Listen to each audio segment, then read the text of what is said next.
आप देख सकते हैं जेपीएससी यानी कि झारखंड पब्लिक सर्विस कमीशन एक बार फिर से आप लोगों के लिए जेटेट का फॉर्म जारी कर दिया है, जिसको कि कैसे अप्लाई करना है, उसमें क्या क्या प्रोसेस है अभी हम समझेंगे। तो सबसे पहले आप देख सकते हैं जेपीएससी का वेबसाइट पे आ जाइएगा। जब जेपीएससी का वेबसाइट पे आने के बाद आपको यहाँ पे क्लिक करना है, click here to apply online application for the Jharkhand eligibility test.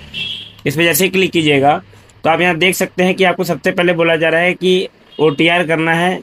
जिसका ओटीआर कंप्लीट होगा वो लोग लॉगिन करके सीधा फॉर्म भर सकते हैं, लेकिन जिनका ओटीआर नहीं है उनको सबसे पहले ओटीआर करना है। ओटीआर करने के लिए आप यहाँ पे इंस्ट्रक्शन देख सकते हैं। जैसे इंस्ट्रक्शन पे क्लिक कीजिएगा आप इस वाले पीडीएफ पे आ जाइएगा। इस पीडीएफ पे आपको पूरा बताया गया है कि कैसे कैसे आपको ओटीआर करना है। तो ओटीआर करने के लिए सबसे पहले आपको यहाँ पे आधार नंबर भरना है, आधार कार्ड वेरीफाई कन्फर्म आधार नंबर भरना है, मोबाइल नंबर भरना है, कन्फर्म मोबाइल नंबर भरना है, फिर ईमेल आईडी है, फिर name as per 10th marksheet यानी कि 10th के मार्कशीट के अकॉर्डिंग ही आपको यहाँ पे नाम लिखना है। और ध्यान रहे ये दोनों नंबर और मेल को आपको ओटीपी सेंड करके वेरीफाई कर लेना है। सेकंड ऑप्शन देखिएगा तो फिर यहाँ पे वही आपको कंफर्म नेम भरना है मैट्रिक के अकॉर्डिंग। यहाँ पे 10th का रोल नंबर डालना है।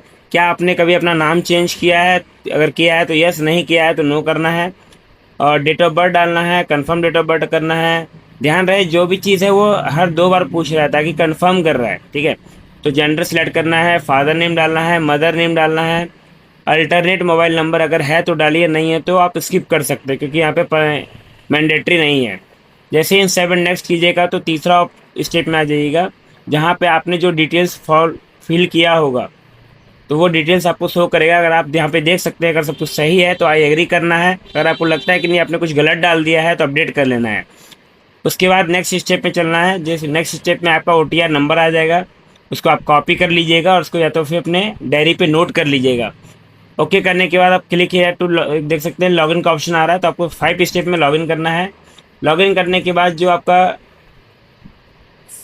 स्टेप 6 है वहाँ पे पासवर्ड आपको नया पासवर्ड बनाना है। तो जैसे लॉगिन कीजिएगा तो आप न्यू पासवर्ड को सिलेक्ट कर लीजिएगा। ध्यान रहे वो पासवर्ड अपना लिख लीजिएगा डायरी पे या तो फिर याद रखिएगा।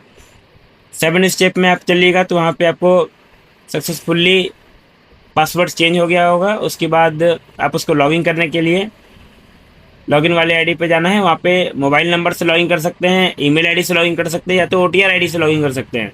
तो ओटीआर आईडी से लॉगिन कीजिएगा, ओटीआर नंबर डालिएगा और जो पासवर्ड आपने बनाया था वो पासवर्ड डालिएगा।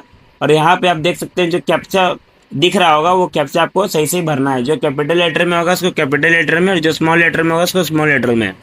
उसके बाद जैसे ही लॉगिन कीजिएगा, लॉगिन करने के बाद आपके पास कुछ इस प्रकार का पेज आ चुका होगा जहाँ पे आपको सब कुछ वेरीफाइड मिलेगा।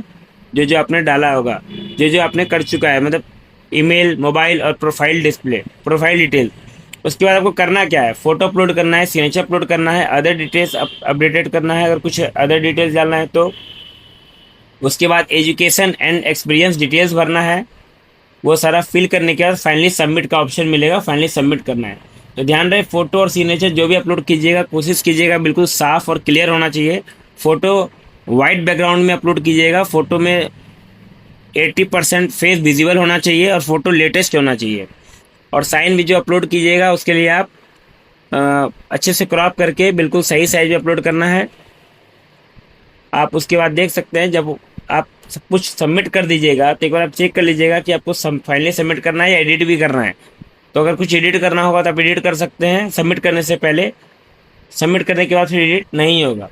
फिर अप्लाई फॉर द पोस्ट। इसके बाद नेक्स्ट स्टेप में जो होगा आपका, उसके बाद आप देख सकते हैं नेक्स्ट स्टेप में क्या बोल रहा है कि आप जो भी आपने डिटेल्स डाला है उसको पूरा वेरीफाई कर लीजिएगा। एजुकेशन एक्सपीरियंस, अदर डिटेल्स, यहाँ सब कुछ डालने के बाद जब प्रीव्यू आएगा तो प्रीव्यू में आप सब कुछ मिला लीजिएगा बिल्कुल सही सही है ना। उसके बाद यहाँ फ़ोटो अपलोड करना है। फ़ोटो अपलोड करने के टाइम जो चीज़ ध्यान रखिएगा, ये आप यहाँ पे देख सकते हैं 10 KB से 50 KB तक आपका वो होना चाहिए। फ़ोटो का साइज 200 DPI होना चाहिए। और जो साइन का है वो ब्लैक इंक से होना चाहिए वाइट पेपर पे। और 2 KB से लेके 20 KB के अंदर होना चाहिए। साइज़ का ध्यान रखिएगा, बहुत बार साइज़ आप लोग सही से अपलोड नहीं करने के चक्कर में अपलोड नहीं हो पाता है, तो साइज़ का बिल्कुल ध्यान रखना है। फ़ोटो साइन अपलोड करने के बाद आप देख सकते हैं कि आपको जो जिस पोस्ट के लिए अप्लाई कर रहे थे, ठीक है, उस पोस्ट में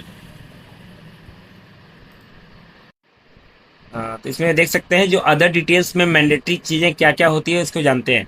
तो अदर डिटेल्स में आपको कैटेगरी में अनरिजर्व है, यानी कि जनरल कैटेगरी में आते हैं तो जनरल भरना है, ओबीसी में आते हैं तो BC1 भरना है, BC2 में आते हैं BC2 भरना है, SC ST जो भी आपका कैटेगरी है वो कैटेगरी फिल करना है यहाँ पे। और person, are you a person with a benchmark disability of 40% and above, अगर आपके पास डिसेबिलिटी का सर्टिफिकेट है तो यस करना है, नहीं है तो नो करना है।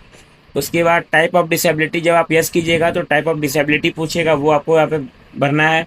उसके बाद डू यू नीड स्क्राइब, मतलब कहता है कि आपको क्या, आपको एग्ज़ाम देने के लिए किसी स्क्राइब का ज़रूरत है, अगर यस तो यस करना है, और नहीं है तो आप खुद से लिख सकते हैं तो आपको नो करना है।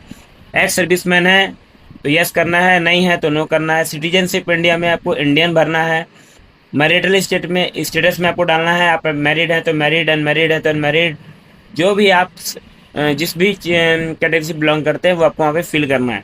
डोमिसाइल में आपको अगर झारखंड से बिलोंग करते हैं तो झारखंड, अगर झारखंड से बिलोंग नहीं करते हैं तो फिर आप अदर स्टेट में जो भी है उसको चूज़ कीजिएगा, तो आप एज अ जनरल काउंट होइएगा। ठीक है, अगर आप झारखंड से बिलोंग करते हैं, झारखंड सेलेक्ट करते हैं, तब जाके आप कैटेगरी का फ़ायदा उठा सकते हैं। एड्रेस में आपको एड्रेस फिल करना है, प्रॉपर एड्रेस जो भी आपका एड्रेस है, स्टेट, डिस्ट्रिक्ट, कंट्री में इंडिया डालना है। और उसके बाद जो भी आपका स्टेट है स्टेट सेलेक्ट करना है, डिस्ट्रिक्ट जो है डिस्ट्रिक्ट सेलेक्ट करना है। पिन कोड में ध्यान रहे, जो आपका पिन कोड होता है वो पिन कोड डालना है। और सेव, अगर आपको लगता है कि आपको, आपके पास मतलब आपका परमानेंट एड्रेस और लोकल एड्रेस अगर दोनों सेम है तो आप सेम एज पे क्लिक कर दीजिएगा यहाँ पे।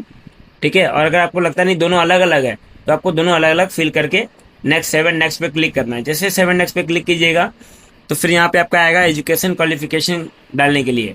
तो आपका एजुकेशन क्वालिफिकेशन जो भी है, 10th का है, 12th का है, ग्रेजुएशन का है, पोस्ट ग्रेजुएशन का है, तो जो भी आप कर रहे हैं, जितना जहाँ तक पढ़ाई कर चुके हैं वो सब आप डाल सकते हैं इसमें एक एक करके। ये सारा ऐड करने के बाद एक एक करके आप यहाँ देख सकते हैं, एरो का निशान देख सकते हैं, यहाँ पे ऐड करने का ऑप्शन दिया हुआ है, ऐड कर सकते हैं जो भी क्वालिफिकेशन है। ऐड करने के बाद आपका जो कंफर्म प्रीव्यू है वो प्रीव्यू कंप्लीट होने का कुछ इस प्रकार दिखेगा, वहाँ से आपको कंफर्म करना है। जैसे ही कंफर्म कीजिएगा तो आपका पूरा कंप्लीट होके रेडी हो जाएगा। तो तो हम आशा करते हैं गाइस आपको हर चीज़ समझ में आ गया होगा। अगर फिर भी आपको लगता है कोई कन्फ्यूज़न है, कोई डाउट है, तो आप कमेंट करके वीडियो के सेक्शन में ज़रूर बताएं ताकि हम उसको और अच्छे से सॉल्व कर सकें। ज़्यादा से ज़्यादा कमेंट कीजिए ताकि आपको जो भी प्रॉब्लम है वो हम उसको अच्छे से सॉल्यूशन दे पाएँ। ठीक है गाइस, अगर वीडियो आपको अच्छा लगा हो तो शेयर करें, सब्सक्राइब करें और ज़्यादा से ज़्यादा लोगों तक पहुँचाएँ ताकि उन लोगों को भी हेल्प हो पाए। Thank you.